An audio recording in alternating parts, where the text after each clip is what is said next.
આસારામનું અમદાવાદનું સરનામું હવે વિખાઈ જશે। 500 કરોડની જમીન પર બનેલા આશ્રમ પર બુલડોઝર ફરી વળશે। જી હા, સાબરમતીના કાંઠે વિશ્વના સૌથી મોટા ક્રિકેટ સ્ટેડિયમ પાસે મોટેરામાં આસારામ આશ્રમની 45,000 ચોરસ મીટરથી પણ વધુ જમીન પાછી લેવા માટે હાઈકોર્ટે રાજ્ય સરકારને મંજૂરી આપી દીધી છે।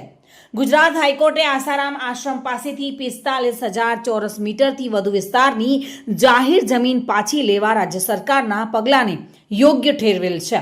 વિવાદિત જમીન અમદાવાદના મહત્વના સ્થળે આવેલી છે। નરેન્દ્ર મોદી સ્ટેડિયમ અને સરદાર પટેલ સ્પોર્ટ્સ કોમ્પ્લેક્સની બાજુમાં આવેલા મોટેરાએ શહેરના રમતગમત અને શહેરી ભવિષ્યના કેન્દ્ર બિંદુ તરીકે સ્થાન મેળવી લીધું છે। અમદાવાદના કોમનવેલ્થ ગેમ્સ 2030 માટેની તૈયારીઓ કરી રહ્યું છે અને લાંબા ગાળે ઓલિમ્પિક્સ માટેના સપનાઓ પોષી રહ્યું છે, ત્યારે આ જમીન પાછી મળવી મહત્વપૂર્ણ છે।